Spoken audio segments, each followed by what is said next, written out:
प्रतिज्ञा करता हूँ कि मैं किसी भी तरीके के नशे की सेवन नहीं करूँगा, ना ही अपने परिचित से नशा करने के लिए कहूँगा।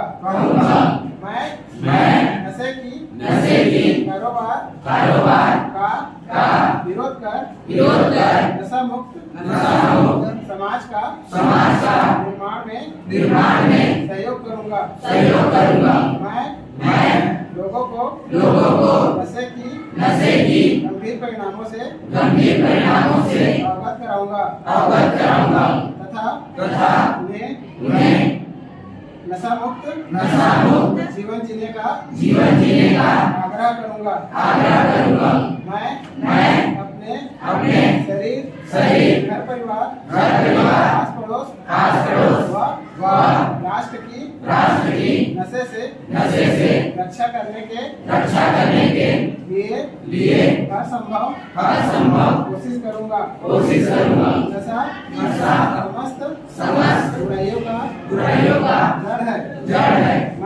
मैं इस बुराई को जड़ से खत्म करने का शपथ लेता हूँ। भारत माता की जय। भारत माता की जय।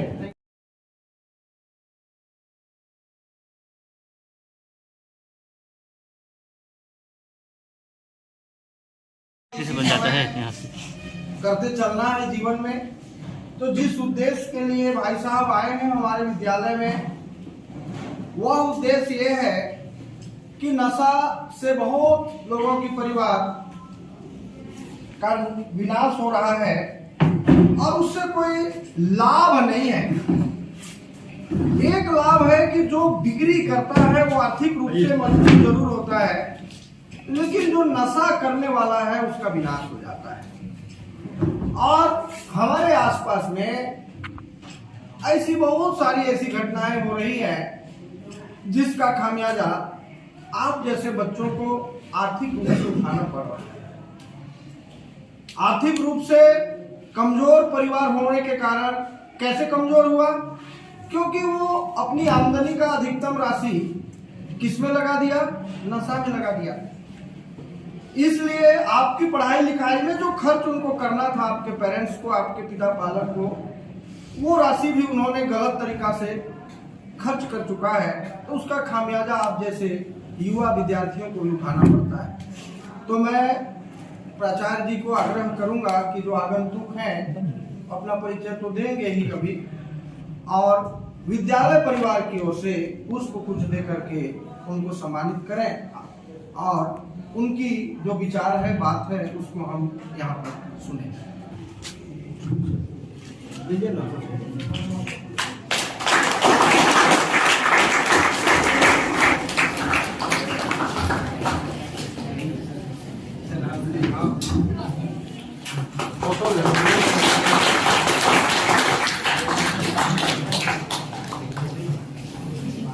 तो मैं अपना परिचय दे देता हूँ। मेरा नाम हेम कुमार आजाद है और मैं छत्तीसगढ़ के शक्ति जिला के अंतर्गत मालखद ब्लॉक ग्राम देवगांव से हूँ मैं। और वहाँ एक छोटे से गांव से निकलकर मैं पूरे भारत देश में भ्रमण कर नेपाल, बांग्लादेश होते हुए इस वक्त मैं पहुँचा हूँ आपके डिस्ट्रिक्ट जसपुर पे। और मेरा केवल एकमात्र उद्देश्य ये है कि नशा से बर्बाद हो रही युवा पीढ़ी को नशा के गंभीर परिणाम से अवगत कराना। और आप लोगों के जहन में काफ़ी सारे सवाल होंगे कि क्यों कर रहा है, और कई सारे आपका सवाल का भी मैं जवाब दूंगा आप लोगों को। आप बारी बारी से मेरे से सवाल कर सकते हैं, लेकिन उससे पहले मेरे पास कुछ पॉम्पलेट्स भी रखे हुए हैं, वो मैं आप लोगों को दूंगा और उसके माध्यम से भी आप लोग जान पाएंगे कि किस तरीके से नशा हमें बर्बाद करता है। नशा जो है जब स्टार्टिंग चालू हुआ था, जो ड्रग्स जो आया था उसके एडवांटेज था, मतलब वो कुछ अच्छे चीज़ के लिए वैज्ञानिक ने लाया।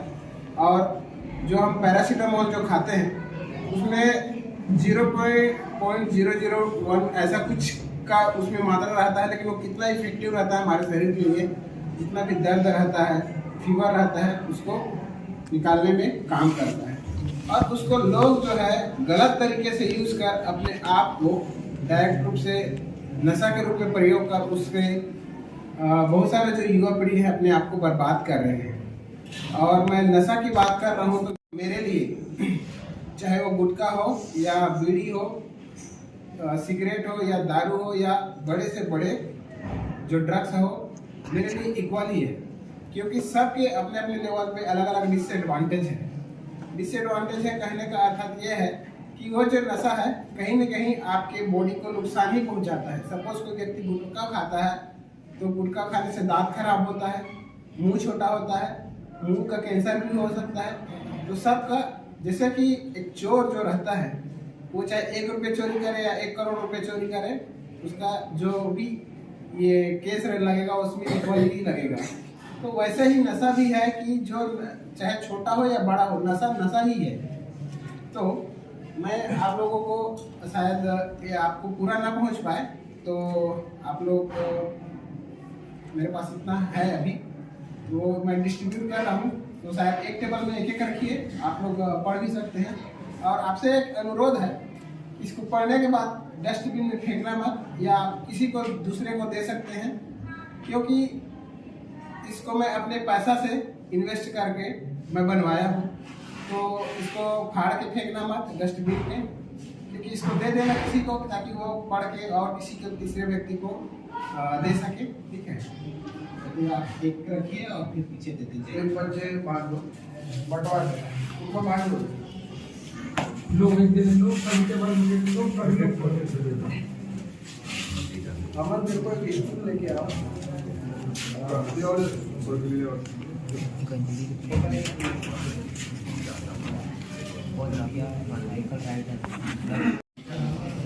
अभी तक मैंने पूरे भारत देश में भ्रमण किया है। 5 केंद्र शासित प्रदेश और 28 राज्यों में मैंने कवर किया है। 17,000 से भी ज़्यादा मैं साइकिल चला के अभी इस वक्त आपके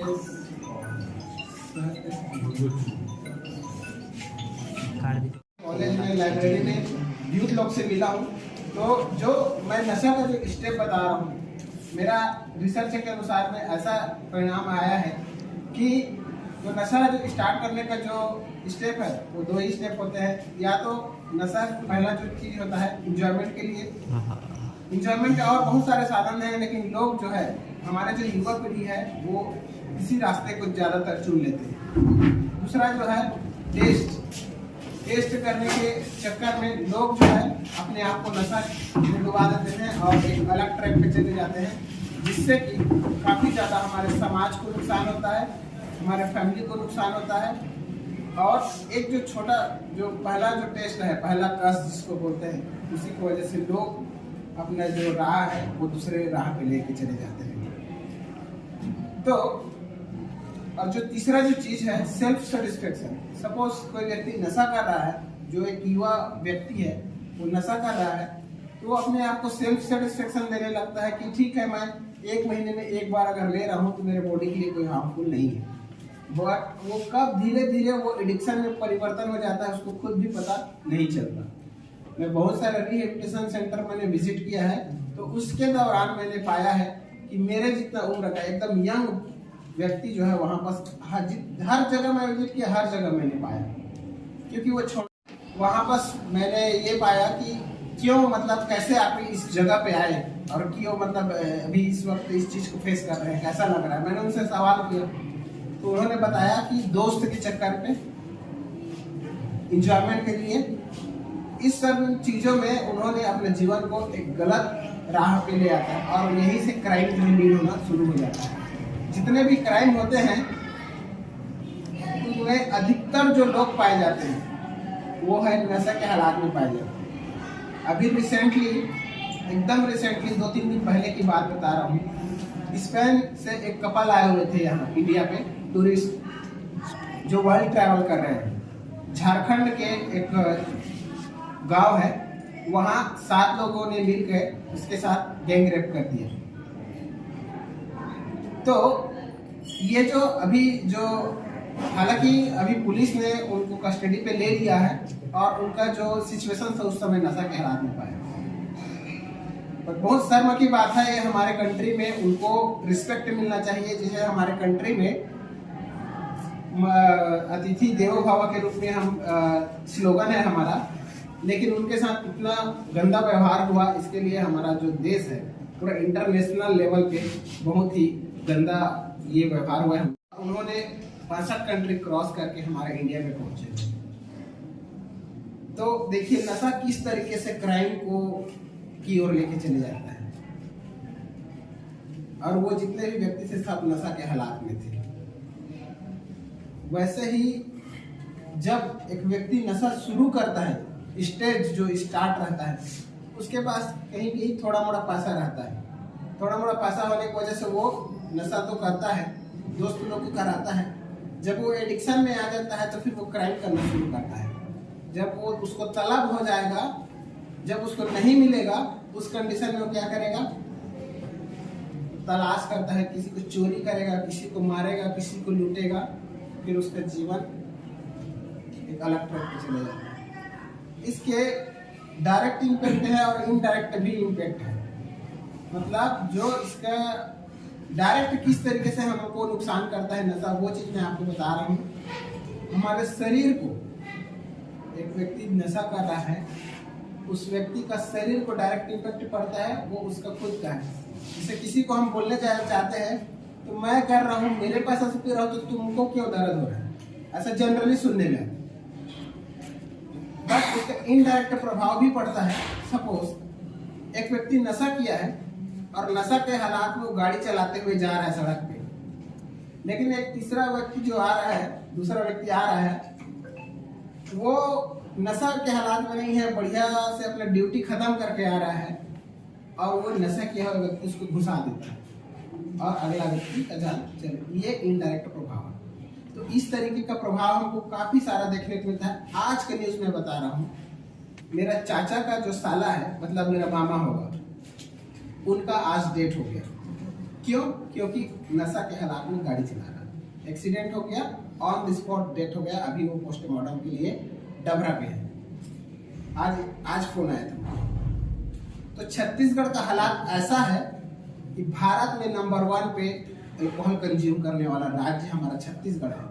शर्म की बात है, इसमें मतलब गौरव होने वाली बात नहीं है, अच्छी बात नहीं है कि हम टॉप पे हैं। और ये गवर्नमेंट का डाटा है, जिसमें ये जो गांव क्षेत्र में जो मिलता है महुआ का, राइस का और जो अन्य प्रकार के जो मिलता है वो शामिल नहीं है। सपोज अगर उसको शामिल किया जाए तो पता नहीं किस लेवल पे पहुंच जाएगा। तो छत्तीसगढ़ एक ऐसा राज्य है जहां पर युवा पीढ़ी जो है बर्बाद हो रहे हैं। तो इसी मुहिम को लेकर, इसी सारी चीज को देखते हुए, इवन मेरे समाज पे, मेरे सोसाइटी पे बहुत सारे लोग का डेट हुआ है। इसलिए हम 2 जने, अमरलाल पाटले और मैं हेम कुमार आजाद करके, हम 9 मई को 2023 में हम निकले थे भारत यात्रा पे, और नशा मुक्ति का संदेश देते देते अभी हम पहुंच गए हैं फिर यहाँ। और हमारा जो जर्नी का समापन होगा वो सीएम हाउस पे होगा, रायपुर पे, ताकि अभी जो पढ़ रहे हैं हम लोग पर्यावरण के बारे में पढ़ते हैं कि नहीं? तो पर्यावरण में हम क्या क्या पढ़ते हैं कि पर्यावरण को कैसे बचाना है, कैसे प्रदूषित नहीं करना है, इन सब चीजों के बारे में पढ़ते हैं। लेकिन हम ड्रग्स के बारे में कहीं पर पढ़ते नहीं हैं। जैसे नशा करने के क्या क्या गंभीर परिणाम हो सकता है, किन किन चीजों से गुजरना पड़ता है, किस तरीके से वो लीड करता है, उन सारी चीजों के बारे में एंटी ड्रग्स अवेयरनेस का सिलेबस, पाठ्यक्रम आपकी किताब में ऐड किया जाए करके हम मुहिम उठाए हैं। और सीएम को इसका, शिक्षा मंत्री और हमारे सीएम जो है उनको हम ज्ञापन सौंपेंगे और कोशिश करेंगे कि आपके पाठ्यक्रम में ये लागू हो और उसको पढ़कर जो हमारे युवा साथी है वो जागरूक हो और एक नशा मुक्त समाज बने। इसी पहल को लेकर हम भारत भ्रमण पर निकले हुए। तो यहाँ पर देखिए, मैं आपको जो ये दिया हूँ, इसमें कुछ डिसएडवांटेज जो लिखा हुआ है, हेल्थ इफेक्ट लिखा हुआ है। तो हेल्थ इफेक्ट का तो है ही, कई लोग का किडनी खराब होता है, लंग्स खराब होता है, फेफड़ा खराब होता है सिगरेट वगैरह पीने से, है कि नहीं? लेकिन लोग अभी भी, जो हमारा युवा साथी है, एकदम स्पेशल सुपर वाइड लेके कमर टिका के सिगरेट पी के धुआं उड़ाते रहता है, फैशन बन गया है, लेकिन फैशन नहीं है। इंजॉयमेंट के और बहुत सारे साधन हैं। नशा करना है तो कुछ दूसरा चीज का नशा कीजिए। आप ट्रैवलिंग का नशा रखिए, जिससे आप सीखेंगे। आप किसी गेम पे एकदम फोकस कीजिए, जैसे कि नीरज चोपड़ा है, जॉवलिन फेंक कर हमारे लिए भारत के लिए गोल्ड मेडल लेके आया है। कुछ टाइप का नशा रखिए। लेकिन ये जो नशा रख रहे हैं लोग, जो है युवा पीढ़ी, जो कि क्राइम की ओर लेके जाता है और लास्ट में उसका जीवन समाप्त हो जाता है। जो हमें हमारे मम्मी पापा का भी नाम को ऊंचा करें, ताकि उनको भी आपको नाम लेने में गौरवान्वित महसूस हो। ताकि और ऐसा नहीं होना चाहिए इस रास्ते पे नहीं जाओ ताकि उसको आपके नाम लेने में भी खराब लगे, सोसाइटी में उसको शकल दिखाने के लायक भी नहीं रहता है। तो जॉब लूज करके भी यहाँ पर लिखा हुआ है। जब एक व्यक्ति नशा चालू करता है, अच्छा खासा जो व्यक्ति रहता है, तो जैसे नशा के हालात में रहेगा, फिर बहुत सारे लोगों को मैंने पाया, छत्तीसगढ़ में ही मैं पाया हूँ और कई सारे अदर राज्य में भी ये देखने को मिला है कि उनके घर में नशा किया हुआ है व्यक्ति और ड्यूटी नहीं जा रहा है, घर पे सोया हुआ है। घर पे नहीं सोया है तो कहीं नाली वाली के पास में पड़ा हुआ है। ऐसा हालात में पाया गया। तो एक अच्छा खासा फैमिली, जहाँ से उनका फैमिली चल रहा है, जहाँ से पैसा आ रहा है, अब वो व्यक्ति ही नशा के हालात में डूब के एडिक्शन में पड़ गया है। अब वो कैसे मतलब काम करेगा? तो नशा आपका जो जॉब रहता है वो भी नुकसान करता है करके। सबसे बड़ी जो चीजें हैं फाइनेंस का, मतलब पैसा का प्रॉब्लम आता है। आदमी के पास खाने के लिए भले पैसा मत हो, आज चूल्हा मत जले, लेकिन उसको शाम को चाहिए। ये फैक्ट भी है। कई सारे जो हमारे रूरल क्षेत्र में हम जाते हैं, मैं बहुत सारे गांव एरिया में भी घूमा हूँ, बहुत जगह में गया हूँ, तो यही सिचुएशन सभी भी बना हुआ है। जैसे कि सर ने भी बताए कि आपके मम्मी पापा नशा कर रहे हैं या कोई व्यक्ति घर का फैमिली का कोई व्यक्ति नशा कर रहा है, उसकी वजह से आपका आगे का पढ़ाई नहीं हो पाता। ये सच बात है, क्योंकि इतना सारा जितना कमाया है उससे उसका कमाई का आधा हिस्सा तो वही अपना खुद नशा में उड़ा दे रहा है। तो कहाँ से आपके आगे पढ़ाई करने के लिए पैसा देगा? ब्रेकिंग रिलेशनशिप, जब घर का गार्जियन दारू पी के आते हैं, लोग ऐसे फैमिली से बिलोंग भी करते हैं कि आने के बाद में मम्मी पापा लड़ रहे हैं, तो एक अशांति का माहौल तो पैदा होता ही है। और उन दोनों के बीच में कई ऐसे परिवार में देखा हूँ कि अभी उन लोग बिकॉज ऑफ एल्कोहल उन लोग अलग हो गए, सेपरेट हो गए। दारू की वजह से ही कई फैमिली टूट गया है। क्या कारण है? तो दारू पी के मारता वारता है तो हम छोड़ दिए, ऐसा। और हार्मफुल बिहेवियर में तो काफी बदलाव आ जाता है, एग्रेसिव हो जाता है, ब्लड प्रेशर हाई हो जाता है। अगर एक सिंपल अगर घर में एल्कोहल लेके आया है अपना पी के आया है और उसको उसका पत्नी ही बोल दिया कि तुम क्यों ऐसा किए, तो उसके प्रति बिहेवियर पूरा चेंज हो जाएगा, मारेगा पीटेगा बहुत सारा। अगर ट्रैफिक में जा रहा है तो ट्रैफिक सिग्नल भी नहीं देखेगा, ऐसे पार कर देगा, जिससे एक्सीडेंट के चांसेस काफी ज्यादा बढ़ जाता है। अपने आप को तो नहीं देखेगा, लेकिन मैंने बताया कि इनडायरेक्ट जो इम्पैक्ट है वो बढ़ जाता है। उनको तीसरा व्यक्ति को भुगतना पड़ता है इनका खामियाजा। तो नशा के बहुत सारे डिसएडवांटेज हैं, लेकिन फायदा एक भी नहीं है। अपना जो लाइफ है उसको पूरी तरीके से बर्बाद कर देता है और सिंपल लाइफ से जो है एक अलग जीवन चले जाता है और उसका जो ट्रैक है, उनका जो लाइफ का ट्रैक है वो अलग दिशा पे निर्देशित हो जाता है। टाइम का पूरा बर्बाद और फैमिली में अशांति का माहौल पूरे तरह से पैदा हो जाता है। और उसके फैमिली में कोई बच्चा पढ़ने भी वाला है वो भी नहीं पढ़ पाता, क्योंकि ऐसे हालात में फिर उसको काम के लिए सामने आना पड़ जाता है। और इस वजह से हमारा जो युवा है, हमारा जो राज्य है आगे नहीं बढ़ रहा है, हमारा देश का जो विकास है रुक रहा है। हमारा ऐसा मानना है कि जो युवा है देश का स्तंभ है कर, तो युवा ही अगर आगे नहीं आएगा तो फिर क्या होगा? तो हमको युवा पीढ़ी को बचाना पड़ेगा। मेरा एकमात्र हम दो जने पूरे भारत में घूमकर एकदम हर जगह नहीं जा सकते। हम दो जने मिलकर पूरे छत्तीसगढ़ में हर जगह घूम के नहीं ये कर सकते, क्योंकि हमारा भी कुछ रिस्पॉन्सिबिलिटी है, हमको भी कुछ काम करना पड़ेगा। पर फिर भी हमने अपना 1 साल का इनिशिएटिव लिया और एक छोटा सा प्रयास टुवर्ड्स आवर कम्युनिटी, हमने एक छोटा प्रयास किया है कि ठीक है जो होगा देखा जाएगा, एक बार कोशिश तो करते हैं करके। तो हमें क्या करना पड़ेगा, हमें एकजुट होना पड़ेगा, हमको एजुकेट करना पड़ेगा लोगों को ताकि नशा ना करें। और नशा जो व्यक्ति करेगा वो फिर बहुत सारे गंभीर परिणामों से गुजरना पड़ेगा। नशा करना है, आप अच्छा खेल का नशा रखिए, सक्सेस पाने का नशा रखिए, पढ़ाई लिखाई का नशा रखिए। तो इंजॉयमेंट के साधन आप नशा को कभी भी ना बनाएं, इतना ही आप लोगों से अनुरोध है। और अपने लाइफ को एक सही दिशा पे लेके जाए, एक अच्छा काबिल व्यक्ति बने। और इसी के साथ में मैं अपना जो है बात को खत्म करता हूं। और आपने आप दिवस कर दिया कि आप जर्नी करें। हाँ, ये सही बहुत अच्छा सवाल है। देखिए, जब हम जर्नी स्टार्ट किए तो हमारे जो मेरे गांव में मेरा फैमिली में मतलब मेरे रिलेटिव मेरा चाचा होता है, तो उनका जो 2 मेरे चाचा थे सेम फैमिली से थे और उन दोनों का डेथ हो गया और उन दोनों का छोटे छोटे अभी भी बच्चे हैं।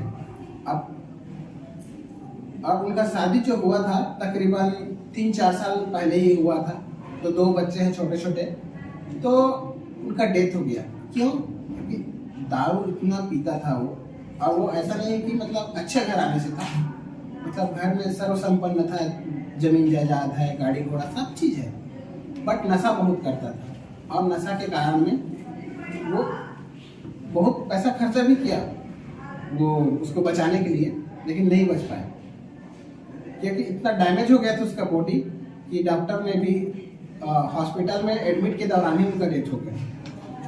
और वो जो मेरे दादाजी है उनके ऊपर ऐसा, उसका एक बेटा नहीं, उनके 2 बेटा, जो एक ही फैमिली से बोल रहा हूँ, उसके 2 सगे बेटे में वैसा सिचुएशन बना हुआ था।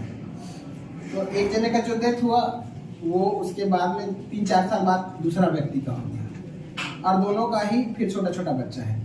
तो ऐसे हालात केवल ये मेरे गाँव में नहीं है, छत्तीसगढ़ के हर गांव में ऐसा एक दो परिवार मिल जाएगा मुझे। और ऐसा स्थिति क्या बोलते हैं हमारे कंट्री में भी है। मैंने जब भारत भ्रमण के लिए निकला तो बहुत सारे गांवों से होते हुए मैं गया। मतलब ऐसा नहीं कि खाली रोड नापने निकला हूँ, ऐसा नहीं, मैं लोगों से इंटरेक्ट होते गया, बातचीत करते गया, बहुत सारे नशा मुक्ति से होते गया। उस नशा मुक्ति में मैंने ऐसा व्यक्ति को भी पाया हूँ जो डॉक्टर है, जो बहुत एजुकेटेड पर्सन है, वो लेकिन वो एडिक्शन में पड़ा हुआ है, छोड़ने के लिए नहीं गया हुआ है। बड़ा कई ऑफिसर भी वहाँ मेरे को देखने को मिला। तो उन लोग बहुत अप्रिशिएट भी किए हमें कि आप लोग अच्छा काम कर रहे हो। और रीजन जो मैंने बताया इससे पहले, वही सब रीजन की वजह से उन लोग वहाँ थे, जो फ्रेंडशिप दोस्ती यारी के जो चक्कर में वैसा कर। तो मेरा आपका जो सवाल का आंसर ये है कि वैसा जैसे हम दशरथ माझी एक मूवी आया है द माउंटेन मैन करके, तो उसका वाइफ का डेथ हो जाता है, पहाड़ से गिर जाती है वो, जब उसको खाना देने के लिए जाते रहती है, प्रेग्नेंट रहती है, जब वाइफ पहाड़ से गिर जाती है तो उसने पहाड़ को तोड़ के सड़क बना देता है। वो एक व्यक्ति 22 साल में वो कर सकता है, तो हम भी हमारे परिवार में, हमारे छत्तीसगढ़ राज्य में ऐसा हो रहा है। तो एक छोटा सा इनिशिएटिव लिए, छोटा सा प्रयास है हमारे समाज के लिए करने के लिए हम निकले हुए हैं कि नशा मुक्त समाज का निर्माण हो करके।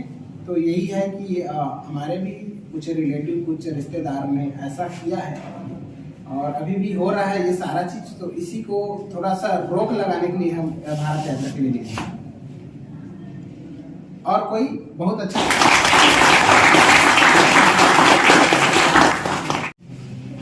ये विद्यालय एक ऐसा विद्यालय है जहाँ सिर्फ पढ़ाई की प्रमुखता तो है बच्चों के लिए, परंतु ऐसे बहुत सारी ऐसे समाज सुधार के कार्य में हम लोग भी लगे हैं, जिसमें नशा मुक्ति के काम में हम लगे हैं। तो ये समस्याएं बच्चों पर है, हमारे क्षेत्र में है, और उससे हमारा विद्यालय बहुत ज़्यादा प्रभावित है। बच्चे ड्रॉप आउट करते हैं, बच्चे के दोष नहीं है, उनके पेरेंट्स और उनके माहौल के दोष होते हैं। पिछले सत्र में काउंसलिंग के दौरान हम शिक्षकों ने पाया, बच्चों की फेस टू फेस काउंसलिंग भी करते हैं शिक्षाग्रस्त बच्चों का। तो एक बालिका को काउंसलिंग के दौरान बुलाया गया और उनसे पूछताछ फीडबैक दिया गया तो उन्होंने बोला कि क्या बताएं सर, मेरे यहाँ नहीं आने और नहीं पढ़ने के कारण अलग है। हमने धीरे से पोलाइटली उनको लेकर के संवेदनशीलता से बातचीत किया तो जो चीज़ सामने आई वो चीज़ मैं रखना चाहता हूँ। वो सामने आई कि हमारे यहाँ नशा बनता है।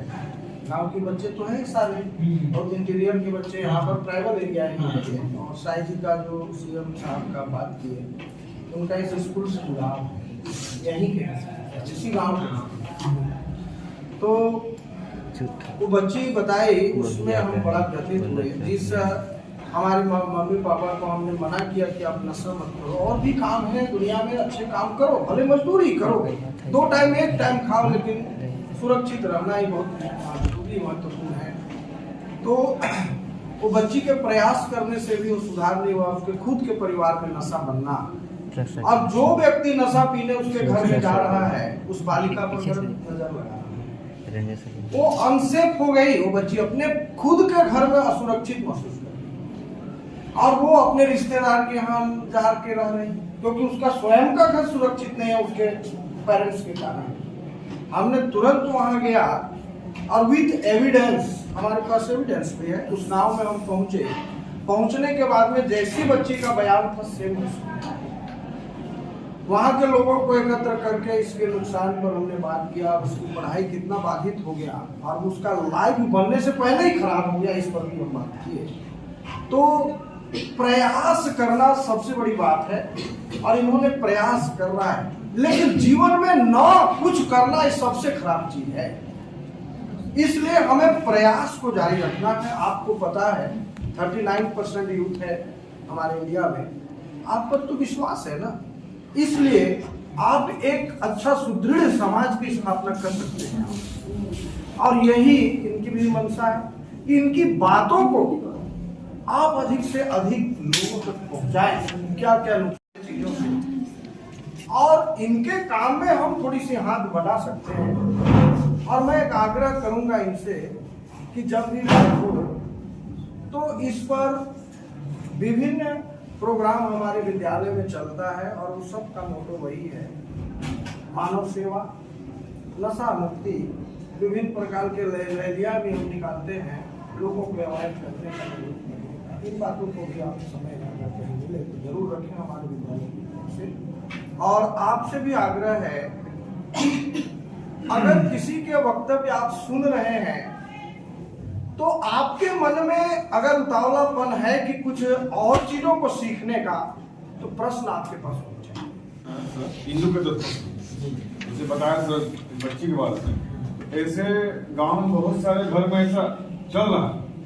इन बच्चों को बताइए कि कुछ बसा पेरेंट्स जो है नशापान कर रहे हैं, पढ़ाई डिस्टर्ब कर रहे हैं या फिर समस्या हो रहा है बच्चों को, कैसे इनको किया जाए, क्या उनको मैंने हेल्प क्या कहें कि बच्चे का मतलब पिता नशा छोड़ दे। और उससे आप लोगों से भी उसके बाद बोला, उसके बाद बताएंगे सर आपको इस जो चुहाना नशा को आप लोग संकल्प लेके जाना सर, घूम रहे पूरे देश में। आप भी कम से कम जीवन में किसी एक व्यक्ति को, चाहे वो आपके अंकल हो, पापा, अच्छा कोई भैया हो, नशा नहीं करें,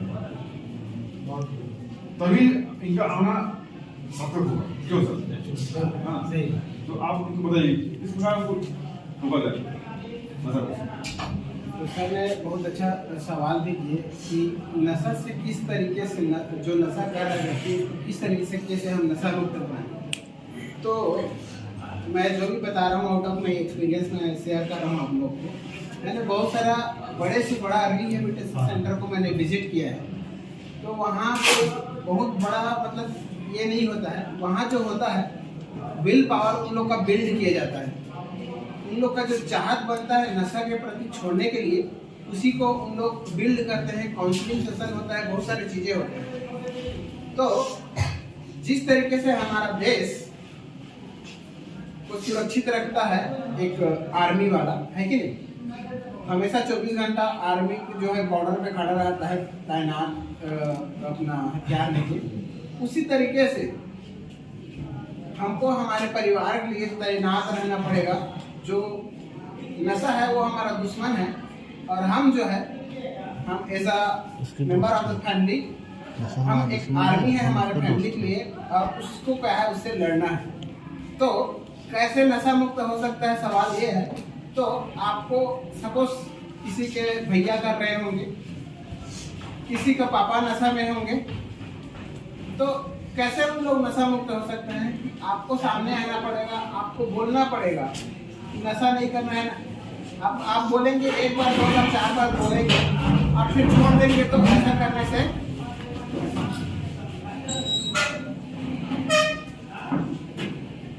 अब छोड़ देंगे, उसको बोल रहे हैं 2 या 4 बार बोल देंगे, छोड़ देंगे तो नशा मुक्त तो नहीं होगा, क्योंकि जो हमारे बात है उसमें पावर है। अगर आप कंटिन्यू बोलते रहेंगे इम्पैक्ट होगा कहीं न कहीं। अरे ठीक है यार, इतना मेरा बेटी बोल रही है 4 दिन से 4 महीना से 6 महीना से, जब भी पीती आती हूँ टोकती है, भले वो अपने पत्नी पे हाथ उठा देगी लेकिन एक बेटी के ऊपर हाथ नहीं उठाएगी। या एक मतलब घर का बड़ा बेटा है तो उसके ऊपर हाथ नहीं उठाएगा, आपके बात को जरूर सुनेगा। तो आपको क्या करना है, उसका जो विल पावर है उसको बिल्डअप करना पड़ेगा, छोड़ने के लिए प्रेरित करना पड़ेगा उसको। और वही एकमात्र एकदम मेडिसिन नहीं है कि ये खिला दो और अफल से बंद हो जाएगा। सपोज यहाँ घाव हुआ है, 4 दिन मेडिसिन खाओ और ये आज बराबर हो गया, ऐसा नहीं। तो वो अंदर से ही आएगा, उसके विल पावर जब तक नहीं आएगा वो छूटेगा नहीं। तो विल पावर बिल्ड करने के लिए आपको बोलना पड़ेगा। जैसे सर ने कहा कि आपको ठानना है आज से मुझे एक व्यक्ति को, चाहे कोई भी हो, मुझे नशा मुक्त करना है। तो वैसे करने से ही नशा मुक्त समाज का निर्माण, वही एकमात्र साधन है। आपको बोलना पड़ेगा। अगर आपके परिवार में आपके भैया है तो आपको रोज बोलना पड़ेगा नशा नहीं करना है, नशा के ये गंभीर परिणाम है। उसको लिस्ट दिखाना है, इंटरनेट का साधन है, इंटरनेट से निकाल के दिखाइए, बहुत सारे वीडियोस दिखाइए। आपको काउंसिल करना पड़ेगा अपने फैमिली को, आपको आर्मी बनना पड़ेगा अपने फैमिली को। आपके फैमिली को जो अटैक कर रहा है, एक आर्मी अगर कोई दूसरा देश से हमारे कंट्री को अटैक करता है, हमको प्रोटेक्ट करता है, करता है नहीं करता है। तो अगर आपके फैमिली को कोई अटैक कर रहा है तो आपका रिस्पॉन्सिबिलिटी नहीं बनता कि आप प्रोटेक्ट करने का। आपका दुश्मन कौन है? वही नशा है नहीं दोस्त। तो उससे प्रोटेक्ट कीजिए। अगर देखिए एक जो नशा मुक्ति के जो केंद्र है वहाँ एक उसका जो निर्माण हुआ है, उसने मेरे को शेयर किया कि एक बहुत 2 नशेड़ी व्यक्ति थे। तो एक दिन शाम को क्या हुआ कि उन लोग बात में अपने आप को बिजी रख लिया और वो टाइम को ही भूल गए और वो समय से आगे निकल गए। तो अगर कोई व्यक्ति नशा कर रहा है, सपोज आपके भैया है या आपके पापा है, तो आप काम में इंगेज करके भी रखेंगे तो भी उस चीज से वो बाहर आ सकता है। उसको बिजी रखना पड़ेगा जिस समय में उसको तलब होता है, जिस समय में उसको इच्छा होता है। ये भी आप कर सकते हैं। तो ऐसे ही करके आपको आगे आना पड़ेगा। आपको एक शपथ लेना पड़ेगा कि मुझे करना ही है करके। आपको क्या लगता है, मेरे जर्नी के दौरान मैं ऐसे ही चला गया साइकिल में और आ गया, ऐसा नहीं। बहुत सारे लोगों ने मुझे टोका भी है। मतलब सपोज आप ये करने जाएंगे तो आपको फैमिली से ही कई लोग बोलेंगे कि क्या तुम रोज के नाटक ये लगा रखी है, बोलेंगे। मैं पहले बता रहा हूँ कि आपको बोलेंगे। मैं जब भारत यात्रा में था, तुमको इससे करने से क्या फायदा हुआ? तुम अपने 1 साल दे रहे हो, इतना मेहनत करने का क्या फायदा तुमको साइकिल करने का?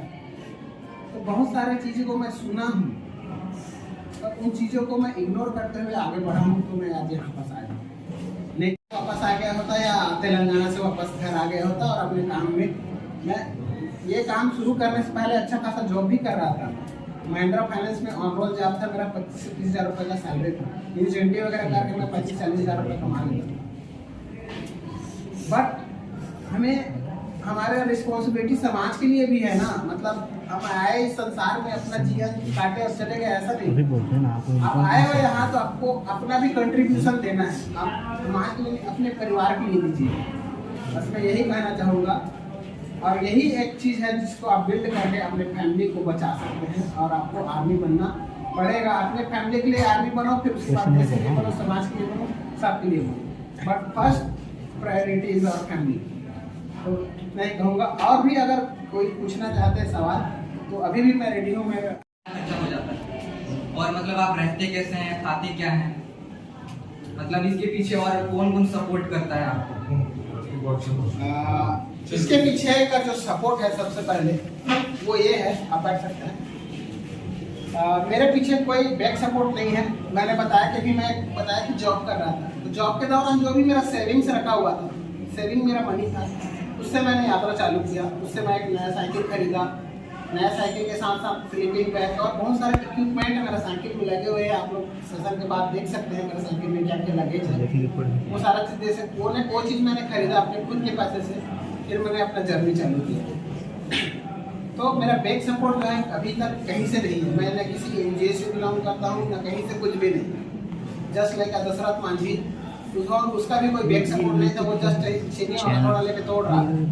वैसे ही मैं भी अपने से ही, हम मेरा एक दोस्त है, हम दोनों मिलके, वो भी दिल्ली गुड़गांव में लाइब्रेरियन था, वो भी अपना जॉब छोड़ के आया और हम दोनों ने स्टार्ट किया था। और रही बात मेरा रहने खाने का कितना खर्चा होता है, अभी तक जो मेरा खर्चा हो गया है अराउंड 1.5 लाख के आसपास हो ही गया है। और रहने के लिए मेरे पास कैंपिंग टेंट है। कैंपिंग टेंट को मैं क्या करता हूँ, अच्छा जगह में सेफ जगह देख के मैं नाइट में कैंप लगा लेता हूँ। हो सकता है वो नदी के किनारे हो सकता है वो पेट्रोल पंप में कई जगह बार लगाते हैं। कई बार ऐसा होता है कि किसी के घर के सामने, होटल के सामने, ऐसे करके यात्रा चला है। और कई बार कई लोग जो है, हमारा देश बहुत ही महान देश है, कई लोग ऐसे सपोर्ट भी करते हैं कि भाई आप इतना अच्छा काम कर रहे हो, आप हमारे घर एक दिन रुक जाइए क्या। तो हमें भी अच्छा लगता है कि ऐसा कोई इन्वाइट करता है तो हम भी बिल्कुल जाते हैं उनके घर में, एक दिन रुकते हैं, उनको भी संदेश देते हैं नशा मुक्ति के बारे में। वो भी सपोर्ट करते हैं, उन्हें भी ये प्रेरणा देते हैं कि भैया आप भी ऐसा कीजिए और लोगों को सब नशा मुक्त समाज बनाने में आप हमारा मदद कीजिए करके। तो वैसे करके मेरा जो जर्नी जो है चल रहा है। और क्या आप कुछ रहते था, उसी से अभी तक यात्रा जो है यहाँ तक पहुँचा है। और तकरीबन 8 से 10 दिन में यात्रा समाप्त हो जाएगा और फिर से कम बैक हो जाऊँगा मैं अपने कुछ भी काम के लिए, कुछ बिजनेस के लिए। तो फिर वहाँ से फिर काम वगैरह करूँगा। और अभी फिलहाल करंट में कोई इनकम नहीं है। पब्लिक सपोर्ट थोड़ा मोड़ा रहता है, जैसे सड़क पे हम चल रहे हैं तो साइकिल पे मैंने बारकोड लगा रखा है। कई लोग ऐसा भी है कि कई लोग सपोर्ट कर सकते हैं थोड़ा मोड़ा, कोई 200 कोई 100 ऐसा करके। तो उनका भी कंट्रीब्यूशन काफ़ी अच्छा रहा है मेरे लाइफ में। और उन सबका मैं थैंक यू बोलना चाहूँगा, क्योंकि भाई भले ही 1 रुपया हो, लेकिन उनके लिए 1 रुपया है, लेकिन मेरे लिए बहुत हेल्पफुल रहा है मेरे जर्नी के लिए। तो उन लोग का भी बहुत बहुत शुक्रिया जिन्होंने मेरे जर्नी में कंट्रीब्यूशन किया। आप अपनी भारत देश में कितने राज्यों में भ्रमण कर चुके हैं? भारत देश के पूरे राज्य मैंने कवर किए हैं। उड़ीसा, आंध्रा, तेलंगाना, कर्नाटका, तमिलनाडु, केरला, गोवा, महाराष्ट्र, दिल्ली, जम्मू कश्मीर, सिक्किम, पूरा 28 स्टेट में मैंने कवर किया है। नॉर्थ ईस्ट पूरा 7 सिस्टम कवर किया है। फिर वहाँ से त्रिपुरा से मैं बांग्लादेश एंटर होकर मैं कोलकाता के रास्ते होते हुए, भोपाल होते हुए अभी मैं यहाँ पहुँचा रांची के रास्ते से। और उसके बाद जो है हमने नेपाल भी गए हुए थे। तो उन जगह पे भी हमने थोड़ा सर्वे किया कि वहाँ के लोग कैसे रह रहे हैं, वहाँ नशा कैसा है। तो बांग्लादेश में मैंने ये पाया कि वहाँ शराब का दुकान नहीं है। बहुत बड़े हाईटेक जो ढाका जो है वहाँ का राजधानी है, बट वहाँ भी मैंने थोड़ा मोड़ा रिसर्च ये किया, क्योंकि मेरा काम ही इसीलिए मैं गया था कि वहाँ के लोग इस तरह के, वहाँ का मेजर जो नशा वहाँ लोग करते हैं वो बीड़ी और सिगरेट, क्योंकि बाकी चीज़ एफर्ट नहीं कर पाएंगे। थोड़ा मोड़ा जो नशा अल्कोहल वगैरह जो जाता है वो दुनिया से ही जाता है, बांग्लादेश में।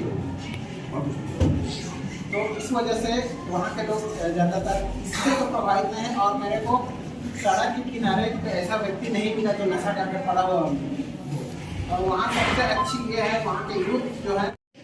अच्छा, बहुत अच्छा सवाल है। जब हमने ऐसा बोला कि हम भारत यात्रा से जाएंगे करके, तो सबसे ज़्यादा जो रिस्पॉन्स रहा वो नहीं करा, क्योंकि वो नहीं, मम्मी एक्सेप्ट नहीं चाहती कि ऐसा जाए, कहाँ रहेगा, कहाँ से रहेगा, क्या करेगा।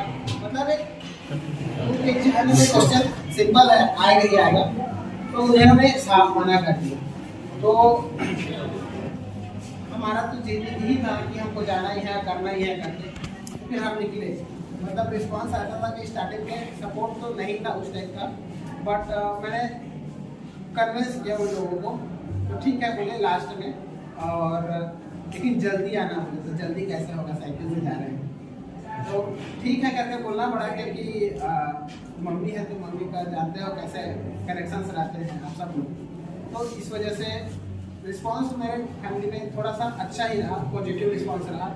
उन्होंने अलाउ किया मुझे, क्योंकि उन लोग भी थोड़ा सा सोशल काम में थोड़ा इंगेज रहते हैं, तो इसीलिए मुझे थोड़ा आगे आने की प्रेरित भी किया, तो अच्छा ही रहा। जागरूकता के हमारे बीच मंचास्थ भाई हेम कुमार आजाद जी, हमारे किसी प्रभारी सर, हमारे शर्मा सर और प्यारे बच्चे, हम सभी आप लोगों को जागरूक करने का प्रयास हमेशा करते रहते हैं, लेकिन हम ही लोगों का चेहरा को देखते देखते आप लोगों पर ज़्यादा प्रभाव नहीं पड़ता है ना। लेकिन हमारे बीच भाई आजाद जी बहुत दूर से आए हैं, और दूर से क्या पूरे भारत का भ्रमण करके आए हैं, तो इनसे आप लोग मोटिवेट होइए, और जो भी आपके घर में या आसपास में नशा बेचने का काम करते हैं उनको भी रोकने का प्रयास कीजिए, और आप लोग स्वयं भी नशा से दूर रहिएगा। जो उम्र होगा, युवा उम्र जो होता है, उसमें उत्सुकतावश बहुत से बच्चे लोग नशा अच्छा चीज है करके प्रेरित हो जाते हैं, उसका सेवन करना शुरू करते हैं, फिर धीरे धीरे उसके आदी हो जाते हैं, और जो एक बार आदी हो गए नशा का, फिर वो सुधार पाना थोड़ा बहुत मुश्किल हो जाता है। उनको हम मोटिवेट करके नशा से तो छुड़वा सकते हैं, लेकिन जो एकदम ही बर्बाद हो गए, नशा में चूर हो गए हैं, उनको छुड़ा पाना थोड़ा बहुत मुश्किल हो जाता है। जैसे भाई ने अभी बहुत सारा उदाहरण बताए, और आप सभी ग्रामीण अंचल से हो, गांव से हो, आप लोग सब स्थिति को जान रहे हो, मैं भी जान रहा हूँ, मैं भी गांव का ही हूँ, जहाँ मेरा भी नगर पंचायत तरीके से है, तो वहाँ भी बहुत सारे लोग अवैध शराब बिक्री भी करते हैं, यहाँ भी आप लोग बंदरपुर में भी कर रहे हैं, तो वैसे लोगों का भी सोशल मीडिया का बहुत पकड़ है ना, और कहीं पर भी ऐसे अवैध बिक्री होता है, तो आप लोग इनडायरेक्ट रूप से जैसा भी आप लोग रोकवाने का प्रयास कर सकते हैं। और सबसे बड़ी बात तो है जागरूकता लाना, कि लोग नशा ना करें, और जब लोग जागरूक हो जाएंगे तो पता है जो बेचने वाले हैं उन पर डर हो जाएगा। अगर गांव में 2-3 बार अगर रैली निकल गया बढ़िया नशा मुक्ति के संबंध में, तो बेचने वालों को भी डर हो जाएगा। केवल बेचने वालों को ही फायदा होता है, बाकी सब बर्बाद है ना। तो नशा से आप लोग दूर रहेंगे, और आजाद जी हम लोग को बहुत अच्छा जानकारी दिए, इसके लिए मैं धन्यवाद देता हूँ।